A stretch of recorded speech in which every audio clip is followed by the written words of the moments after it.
L'avion a commencé à décoller, mais on a tout de suite senti des secousses. Pour l'Argentine Marisa Beiro, un déplacement professionnel à Buenos Aires tourne au cauchemar. J'ai mis la tête entre mes genoux parce que je savais que ça allait mal finir. Bon sang. Le vol LAPA 3142 court à la catastrophe. L'appareil a traversé une route très fréquentée en tuant des automobilistes. Marisa Beiro va se battre, d'abord pour survivre, puis pour que justice soit faite. J'ai commencé à faire des recherches. Je voulais savoir pourquoi l'accident s'était produit. Lorsque la vérité éclate, l'Argentine est sous le choc. Pour moi, c'était sans précédent. C'est difficile d'imaginer que quelqu'un ait pu faire ça.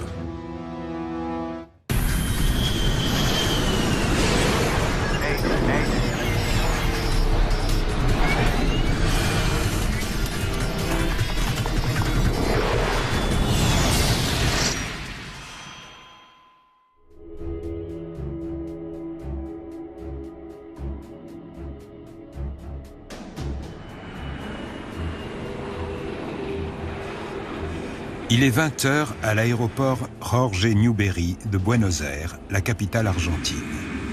Vent 0, 20 degrés, 5-9. Altimètre 30, décimale 10. Un appareil de la compagnie argentine LAPA s'apprête à décoller. C'est un Boeing 737, l'un des avions de ligne les plus vendus au monde. On y est. Marisa Beiro, commerciale en cosmétiques, vit à Cordoba. Je voyageais avec 8 collègues. Et parmi elles, il y avait ma belle-sœur, qui était aussi ma meilleure amie. Elle rentre chez elle, après un long séjour dans la capitale avec un groupe de collègues. On était partis depuis 10 jours, et le moment était venu de rentrer. D'ailleurs, on avait toutes prévu que nos familles viennent nous chercher à l'aéroport. On avait envie de rentrer chez nous et de retrouver nos enfants. En Jamaïque? Non. Commandant. Le commandant de bord du vol LAPA 3142 est Gustavo Weigel. C'est un pilote chevronné, avec plus de 20 ans d'expérience. Tout va bien? Tout va très bien. On attend le carburant. Luis Echeverry, le copilote, a plus de 500 heures de vol à son actif sur Boeing 737. 8500 kg de carburant à transférer dans les ailes. Le vol de ce soir sera rapide, puisque Cordoba se trouve à environ 650 km à l'ouest de Buenos Aires. Le temps de vol prévu est d'un peu plus d'1 heure. En plus des 2 pilotes, il y a 3 hôtesses à bord, ainsi que 95 passagers. Une chose que j'ai remarquée ce jour-là, c'est qu'il n'y avait pas les consignes de sécurité dans le dossier du siège de devant. Parce que je regarde toujours les consignes de sécurité quand je monte à bord d'un avion. Toujours. En 1999, le transport aérien est en plein boom en Argentine. Suite à la dérégulation du secteur quelques années plus tôt, des compagnies low cost comme LAPA ont connu une croissance très rapide. 135, virage à droite. Cap 060, descendez à 5000 pieds. Et maintenez position. Allez, allez. On peut considérer l'APA comme une compagnie low cost ayant gagné des parts de marché considérables dans un pays de très grande taille qui avait besoin de transport aérien. Austral 236, autorisé décollage. Roulez vers la piste. En Argentine, l'aviation commerciale est supervisée par l'armée. L'armée de l'air gère à la fois l'aviation civile et l'aviation militaire. Checklist avant mise en route. Checklist avant mise en route. Le copilote effectue les dernières procédures avant décollage. Préparation du cockpit. Effectuée. Et les hôtesses préparent la cabine pour le décollage. On avait acheté quelques magazines pour le vol. Certaines de mes collègues prenaient l'avion pour la première fois et je leur ai donné des chewing-gums pour les aider à supporter le changement de pression. On feuilletait les magazines, on était très détendus. Prêt au roulage. 31-42. 31-42, prêt au roulage. Charlie 5 vers piste 1-3. Charlie 5 vers 1-3. L'aéroport Jorge Newbery n'a qu'une seule piste et les départs ont pris un peu de retard. Bonsoir, mesdames et messieurs. Notre personnel de cabine est à votre service. Monsieur Etcheverry, le copilote et moi-même, vous souhaitons un agréable vol. Venez dîner à la maison. Super. On amène quoi? Amenez un dessert. Les membres d'équipage semblaient avoir des relations très proches. On avait l'impression qu'ils se connaissaient depuis longtemps et qu'ils n'étaient pas seulement des collègues, mais aussi des amis. J'étais assise près de la cabine de pilotage et j'ai remarqué que la porte était entrouverte.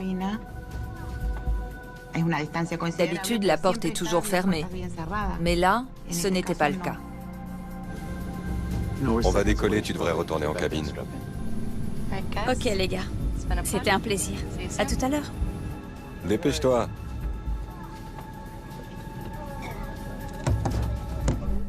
Autorisé décollage, la PA 31-42. Décollage.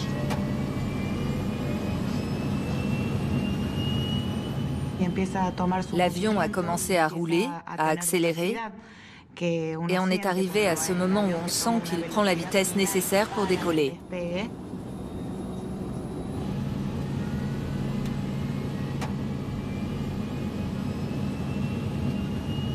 Mais dès que l'appareil quitte le sol, il apparaît que quelque chose ne va pas. L'avion a commencé à décoller, mais on a tout de suite senti des secousses, comme s'il allait partir en pièces.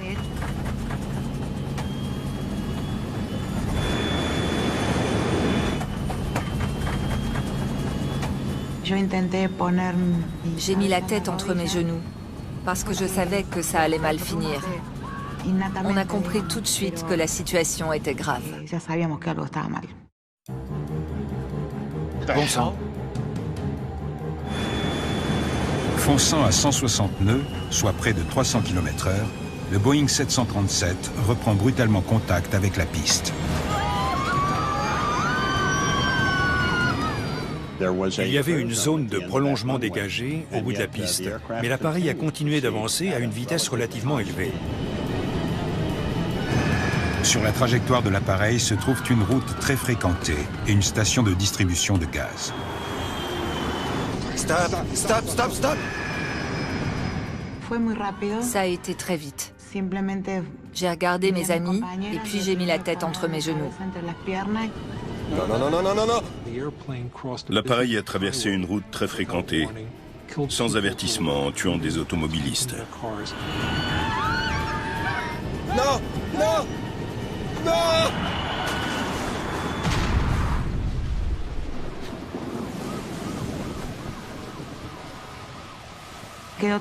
Je me suis retrouvée dans le noir, l'obscurité totale. Et c'était comme si tous les gens autour de moi avaient disparu.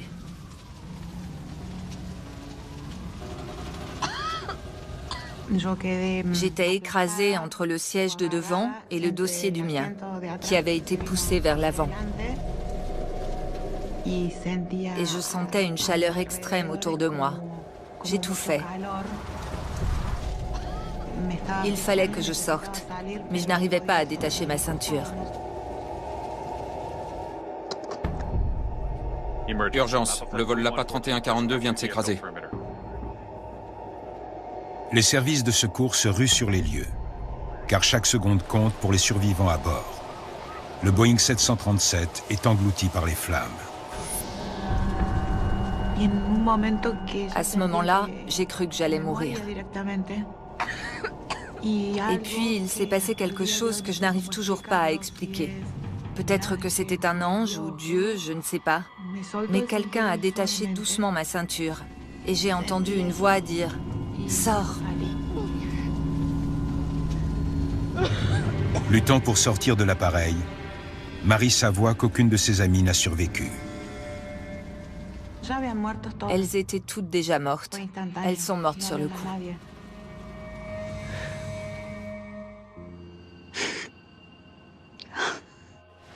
Malgré les graves blessures qu'elle a subies, Marissa a la chance de compter parmi les survivants. Certaines sorties de secours n'étaient pas accessibles à cause de l'incendie. Ce qui signifie que, malheureusement, un grand nombre de passagers n'ont pas pu sortir de l'appareil. L'avion était entouré de flammes. Les passagers appelaient au secours. Avec de l'aide, j'ai pu en faire sortir 4. Mais j'ai vu des corps en flammes. C'était horrible. Parmi les victimes, on compte 60 passagers, 3 membres d'équipage et 2 automobilistes. C'est une catastrophe d'une ampleur sans précédent en Argentine. C'était un accident de grande envergure impliquant des voitures et une station de distribution de gaz naturel. Et il y a eu un gros incendie qui a duré longtemps.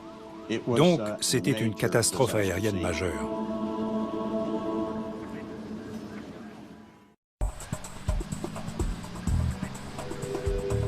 La nouvelle du crash se répand rapidement à travers Buenos Aires. Certains membres du bureau d'enquête argentin habitent à proximité. Ils arrivent sur place en quelques minutes. Les experts peuvent ainsi observer le site juste après le crash, une occasion rare. Beaucoup de fumée, visibilité mauvaise. Horacio La Rosa est enquêteur en chef. On essaie de se concentrer sur son travail et de rechercher les détails qui seront plus difficiles à voir par la suite, quand les services de secours auront fini leur intervention. Donc il faut être extrêmement attentif pour faire en sorte de ne pas passer à côté de quelque chose. C'était ma première expérience d'un accident majeur. Et même si on est formé pour affronter ce genre de situation, rien ne peut vraiment préparer à voir une telle catastrophe. Avec autant de mouvements d'ambulance, de blessés, de voitures de police, etc. C'était une situation très difficile.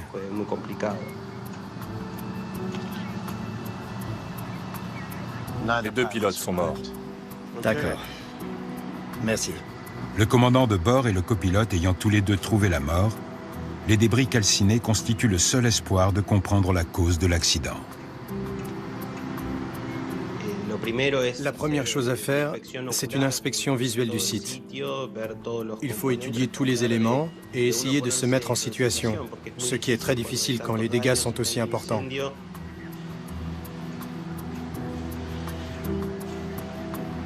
Ils décollent là. Ils quittent à peine le sol. Ils sortent de la piste ici et l'avion termine sa course là.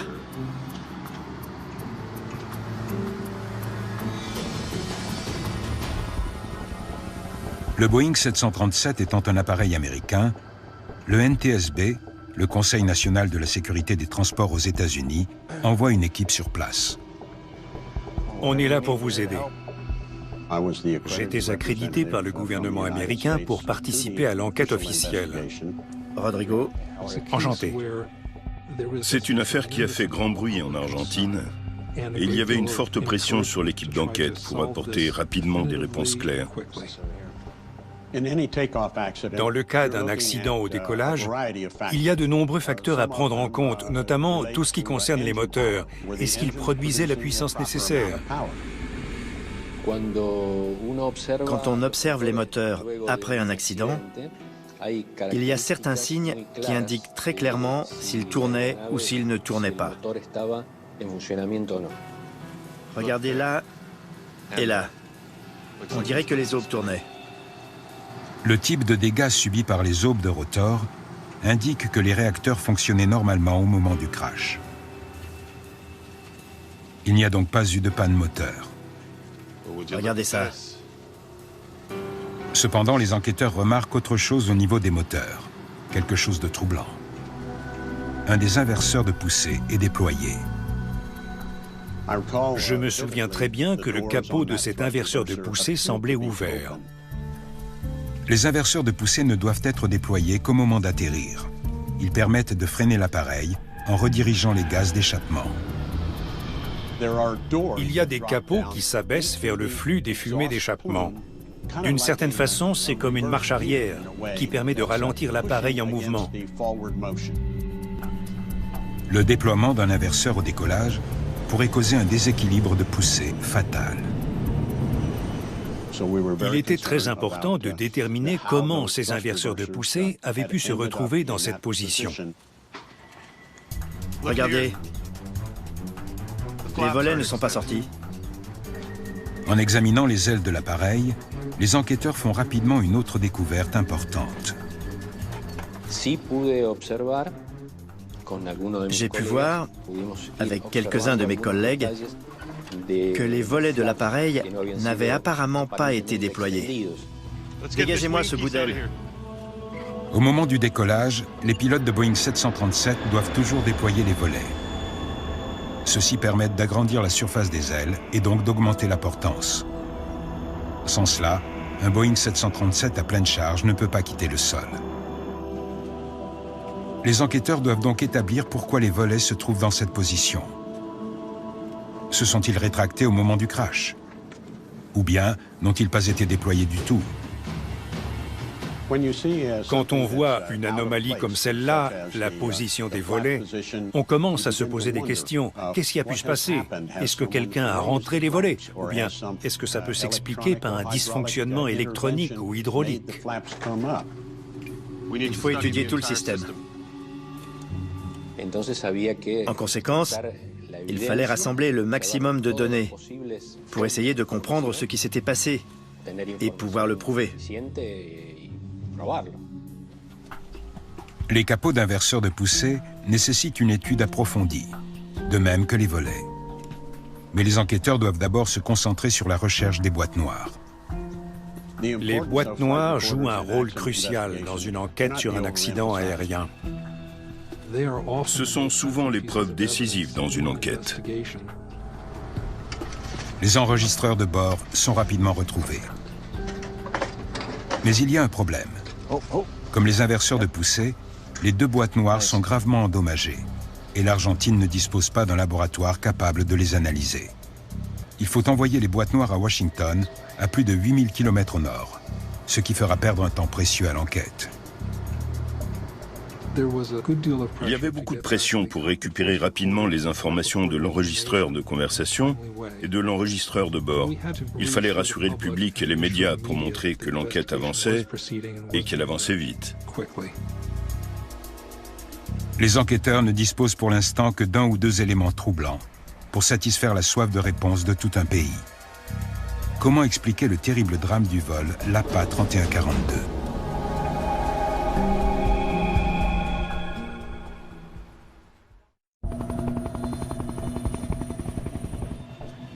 L'épave du Boeing se trouve dans un quartier fréquenté de la capitale argentine.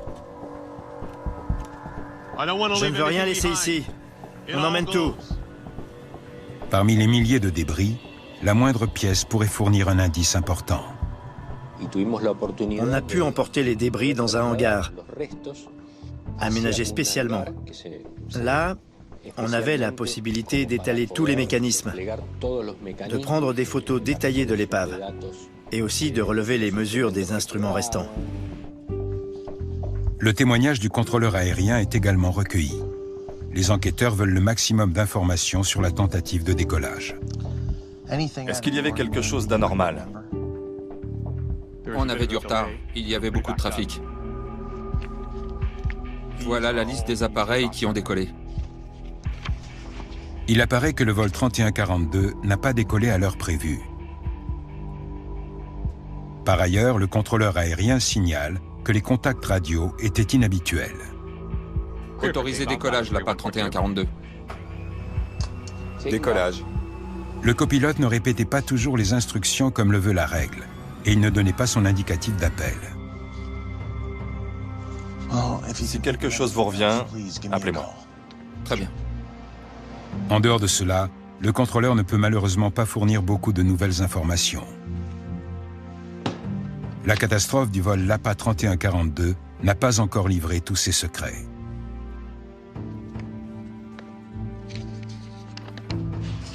Qu'est-ce que ça fait là, ça? Aucune idée. Après être sorti du périmètre de l'aéroport, le Boeing 737 a percuté une station de distribution de gaz. Pour les enquêteurs, la proximité d'une telle installation avec les pistes est problématique.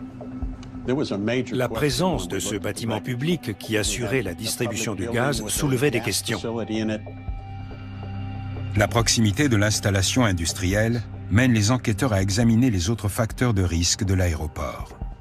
Nous avons étudié la longueur de la piste d'atterrissage. 2100 mètres. La piste était-elle suffisamment longue pour qu'un Boeing 737 à pleine charge puisse décoller en toute sécurité? Nous avons demandé à un ingénieur performance d'étudier l'accélération, les distances, les caractéristiques de l'appareil. Il a pris toutes les mesures sur la piste et il a fait les calculs. Ils auraient dû pouvoir décoller. La conclusion finale, c'était que la piste était suffisamment longue. Les enquêteurs ne trouvent aucun indice suggérant que la piste avait contribué à causer l'accident.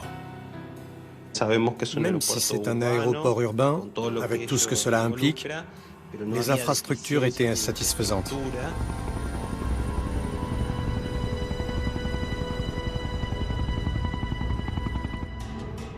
Les enquêteurs continuent de chercher des réponses. Bon, on va commencer par le plus évident, les inverseurs de poussée. Une fois que les débris ont été transportés dans le hangar, nous avons pu examiner en détail les dégâts subis par les surfaces métalliques extérieures, notamment les inverseurs de poussée. C'est bien amoché.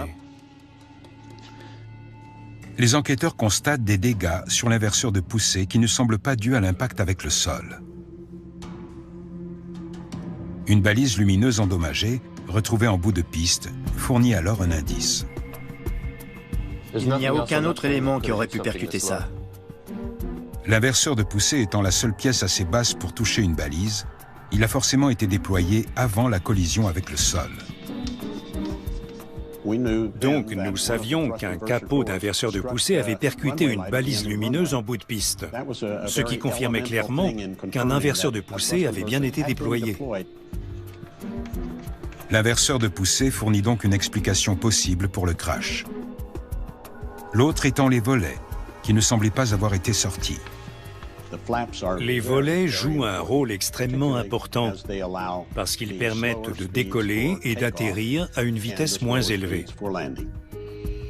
Les pilotes du vol 3142 avaient-ils bien sorti les volets pour décoller? Afin de répondre à cette question cruciale, les enquêteurs examinent en détail tout le mécanisme, tous les câbles et pignons, jusqu'à la moindre vis. Le vérin a l'air OK. La pièce permettant d'actionner les volets s'appelle un vérin à vis. Le mécanisme fonctionne de façon similaire à un cri de voiture. La vis tourne en entraînant un écrou dont le déplacement permet de déployer ou de rentrer les volets. Cet écrou avance ou recule sur la vis et il s'arrête à différents endroits, indiquant le degré de déploiement des volets, de la position 0 à un bout jusqu'à une position de déploiement complet à l'autre. En examinant les vérins, les enquêteurs découvrent un indice crucial. Nous avons constaté que les écrous étaient dans la position rétractée. En conséquence, les volets n'étaient pas sortis lorsque l'appareil accélérait sur la piste. Il est impossible que la vis ait bougé pendant l'accident, parce que l'écrou et le filetage sont très solides. Donc l'écrou ne peut pas se déplacer accidentellement.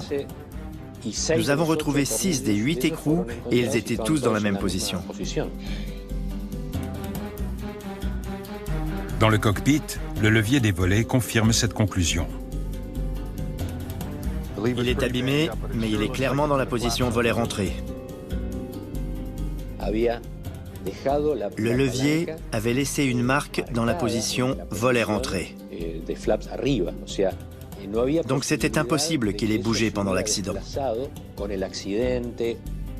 Tous les indices mènent ainsi à une conclusion déroutante. Les pilotes auraient négligé de sortir les volets pour décoller. Décollage. Les enquêteurs doivent alors répondre à une question plus difficile encore. Comment peut-on essayer de décoller avec les volets dans cette position?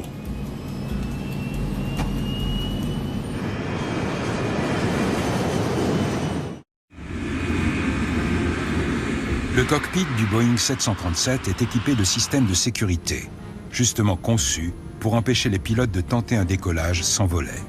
En approche de la piste 1-3, l'APA 3142.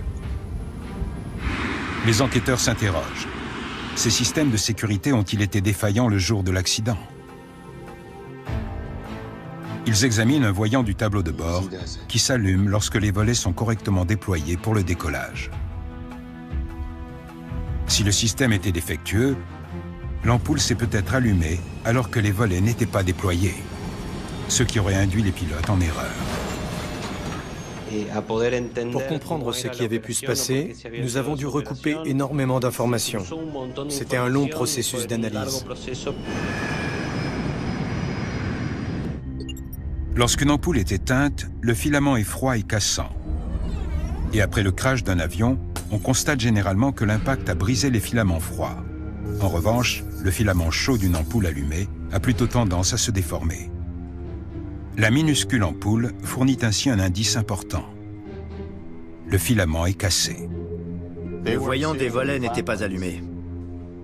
Le filament a été analysé.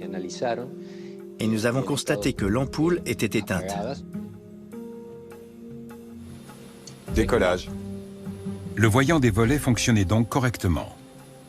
S'il n'était pas allumé, c'est parce qu'à aucun moment les volets n'ont été déployés. Pourtant, les pilotes ont tout de même tenté de décoller. Alors, comment l'expliquer? Les enquêteurs savent que le cockpit du Boeing 737 dispose de systèmes redondants afin d'améliorer la sécurité. En plus du voyant lumineux, il y a donc une alarme sonore qui se déclenche lorsque l'on tente de décoller sans volet. L'alarme a dû sonner dès qu'ils ont commencé à rouler. Comment expliquer que le système d'alarme n'ait pas signalé le problème à l'équipage? Il fallait vérifier si cette alarme sonore avait fonctionné correctement ou non. En 1987, un équipage de la compagnie Northwest Airlines oublie de sortir les volets en tentant de décoller à Détroit. Le crash fait 156 victimes. Par la suite, l'enquête a montré que l'alarme conçue pour empêcher ce type d'accident n'avait pas sonné, car les pilotes avaient sorti un fusible pour la désactiver. Ils ne voulaient pas entendre l'alarme pendant le roulage vers la piste. Les pilotes du vol 3142 auraient-ils fait la même chose? Ont-ils délibérément désactivé le système de sécurité? Tout est normal. Nous avons examiné le fusible qui se trouve derrière le copilote pour vérifier s'il avait été débranché. Mais il s'est avéré que ce n'était pas le cas et que tout fonctionnait normalement. Si les pilotes n'ont pas délibérément désactivé le système d'alarme, c'est qu'il doit y avoir une autre explication au crash.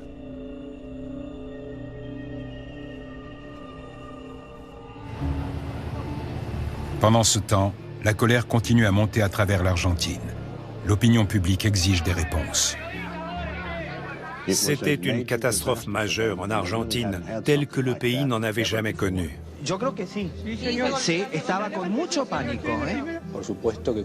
Bien entendu, quand je rentrais chez moi et que j'allumais la télévision, on parlait du crash sur toutes les chaînes. Mais il faut rester professionnel et essayer de ne pas se laisser influencer par ce qu'on dit dans les médias. El sistema entró a partir del accidente de Lapa, del avión de Lapa, en un cierto colapso.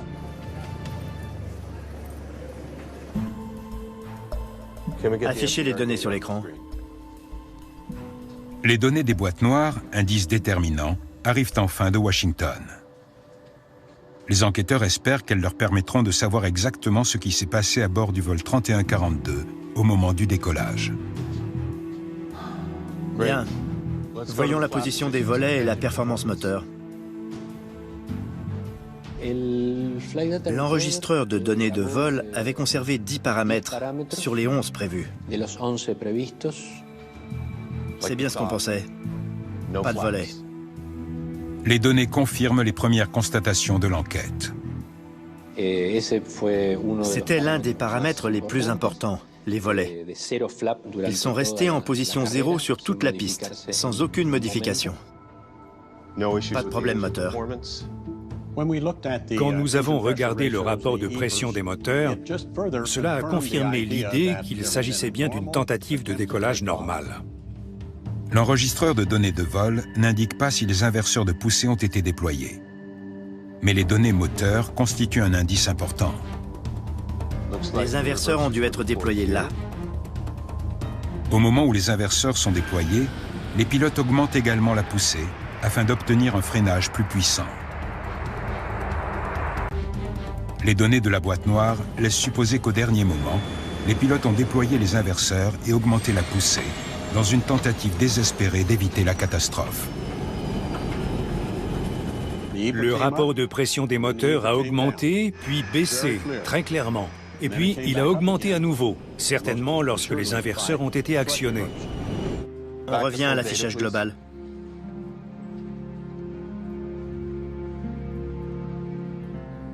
Les inverseurs n'ont rien à voir avec l'accident. Montrez-nous la vitesse.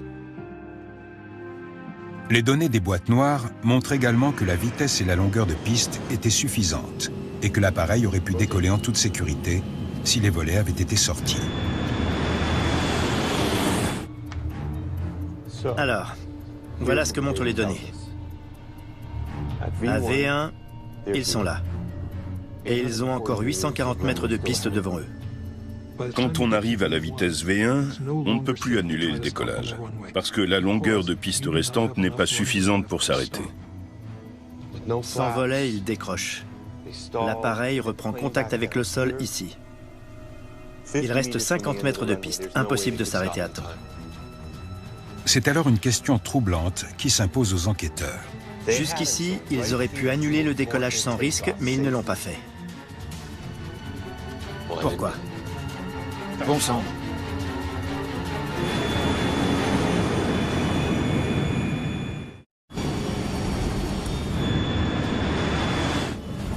Comment un équipage expérimenté a-t-il pu tenter de décoller sans volet? Cette énigme semble être au cœur de l'enquête.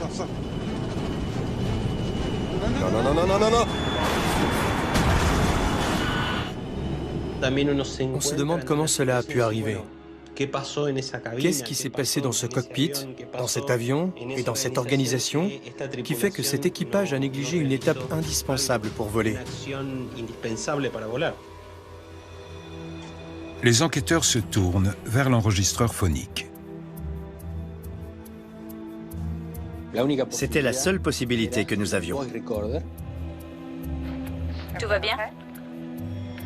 Tout va très bien. Ils commencent par écouter ce qui s'est passé juste avant le décollage. On attend le carburant. Et à part lui, il y a un autre type qui t'intéresse? Oui, mais tu le connais pas. Je l'ai pas vu depuis un moment. Les enquêteurs sont stupéfaits en découvrant ces échanges. Ça devient compliqué entre nous. Tu me brises le cœur. Le manque de professionnalisme de l'équipage est flagrant. Ils devraient être en train de suivre les checklists. La règle, c'est ce que l'on appelle le cockpit stérile. Entre le démarrage des moteurs et le moment où on arrive à 10 000 pieds, on doit parler uniquement des procédures opérationnelles. On n'évoque pas ses problèmes personnels, on ne parle pas d'autre chose, pour éviter toute distraction. Venez dîner à la maison. Super, on amène quoi? Amenez un dessert. Checklist avant mise en route. Checklist avant mise en route. Ils parlent de se retrouver pour dîner, ils parlent de leur vie amoureuse. Et tout ça au milieu de la checklist. Tu sais que tu peux compter sur moi. Je suis pas comme toi. N'importe quoi. Tu dis ça quand ça t'arrange. Préparation du cockpit. Effectué. La checklist est interrompue et n'est pas suivie correctement. Le dîner, son petit copain, les préparations du cockpit. Les procédures normales ne sont pas respectées et aucun des deux ne réagit. Il y a les volets dans cette checklist? Il ne les mentionne même pas? Frein de parc. Mais Papier. on n'a pas de papier. Je ne sais même pas quelle checklist ils suivent. Anti-givrage. Off. Manette. Ralenti. Prêt au roulage 31-42. 31-42, prêt au roulage. Charlie 5 vers piste 1-3. Charlie 5 vers 1-3. Aucune mention des volets et il commence à rouler. En approche de la piste 1-3, l'APA 31-42. Ne fume pas tout, laisse-moi une taf. Quelques phrases confirment alors une fois pour toutes le comportement irresponsable de l'équipage. Tu sais que ça donne des rides.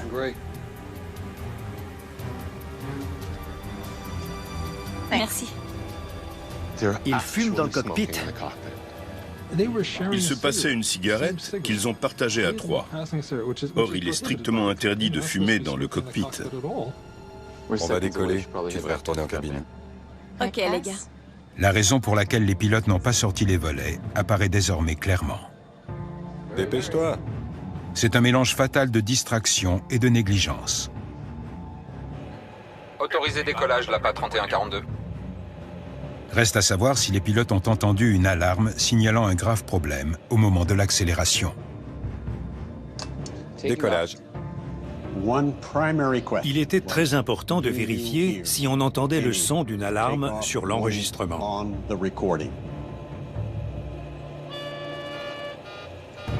C'est ça. Le son de l'alarme était fort. Et on l'entendait parfaitement sur l'enregistrement, à plusieurs reprises. C'était une alarme de configuration qui indiquait que dans cette situation, l'appareil ne pouvait pas voler et qu'il était impossible de décoller en toute sécurité. C'est quoi ça? C'est à gauche? Incroyablement, les pilotes ne semblent guère s'inquiéter de l'alarme. Je sais pas ce que c'est. Tout a l'air OK. Faites pause. Ils l'ont ignoré. Le commandant entend l'alarme de configuration. Il la mentionne 2 fois. Il dit qu'il ne sait pas ce que c'est, pourtant il n'annule pas le décollage. Lecture. 80 nœuds. Check. Ça fait 36 secondes qu'ils entendent cette alarme sonner. V1. L'alarme de configuration est tellement forte qu'on n'entend presque plus les voix des pilotes. Rotation. Elle est conçue spécialement pour avertir les pilotes qu'il faut annuler le décollage. Les enquêteurs sont perplexes. Comment les pilotes ont-ils pu oublier l'une des procédures de décollage les plus élémentaires? Et ensuite, ignorer l'alarme, à la fois bruyante et insistante, conçue spécifiquement pour empêcher cette erreur. Je crois qu'ils n'ont pas compris l'importance de cette alarme. Elle signalait pourtant quelque chose de critique pour le décollage. La négligence des 2 pilotes a coûté la vie à 65 personnes.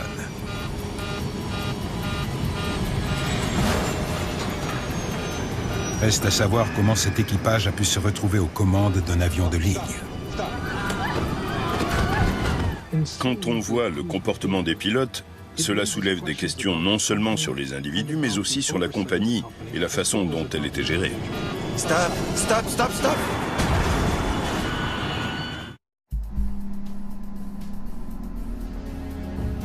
Quel genre de pilote c'était?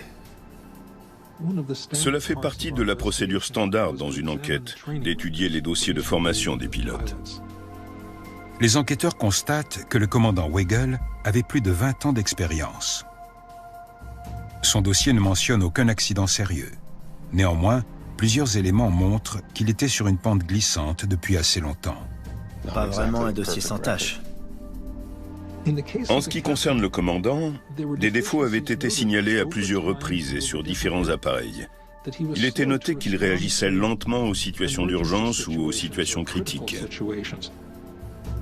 Manque de coordination dans le cockpit, mauvaise connaissance des procédures. Ah. De multiples manquements ont été signalés au fil des ans. On se demande comment il a pu conserver sa licence et pourquoi il a été promu. Au-delà même de sa promotion, les enquêteurs en viennent à se demander pourquoi la compagnie LAPA a engagé le pilote. Un examen approfondi des comptes de la société apporte alors une explication possible. La croissance de la compagnie a été si rapide qu'elle semble avoir eu des difficultés pour conserver un bon niveau de formation et de suivi des pilotes.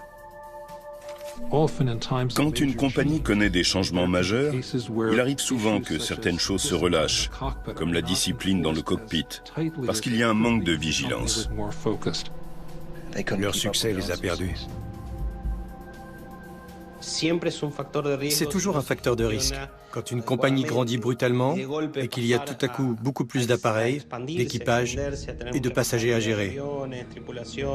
Si cette phase de croissance n'est pas bien négociée, cela entraîne forcément des risques supplémentaires. Tout va bien? Tout va très bien. Les défaillances de la compagnie sont particulièrement difficiles à accepter pour les victimes. Marissa Beiro a perdu 8 amis et reste marquée dans sa chair par l'accident.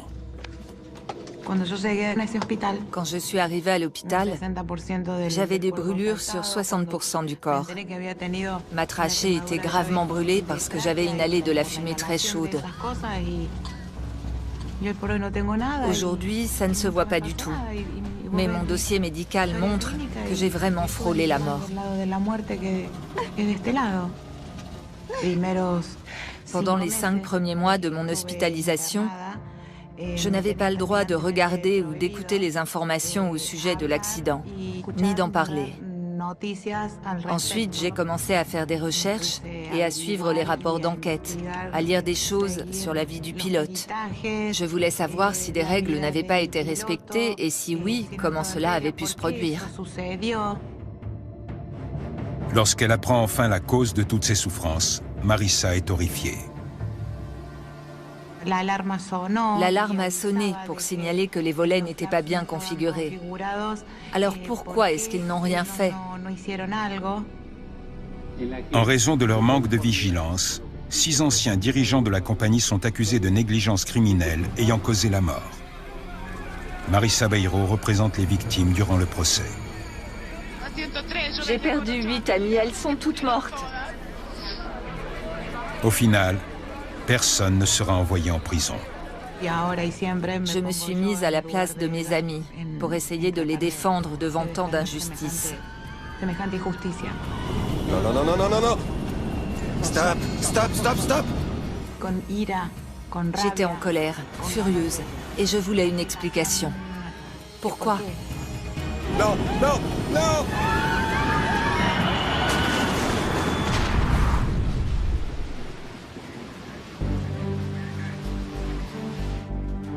Dans leur rapport final, les enquêteurs insistent sur la nécessité pour les équipages de toujours respecter le principe du cockpit stérile. Cette règle limitant les conversations afin d'éliminer les distractions au moment clé du vol. Les enquêteurs appellent également à améliorer la formation pour que les pilotes puissent identifier les alarmes et y réagir correctement. Les 20 dernières années ont vu d'énormes progrès dans la sécurité aérienne en Argentine. Globalement, on peut dire que le crash du vol LAPA a été l'élément déclencheur des progrès du transport aérien en Argentine. C'est l'objectif final de toutes les enquêtes, améliorer le système. C'est à ça que servent les enquêtes. Il y a toujours des leçons à tirer d'un accident. Et il faut les transmettre pour permettre à la sécurité aérienne de progresser.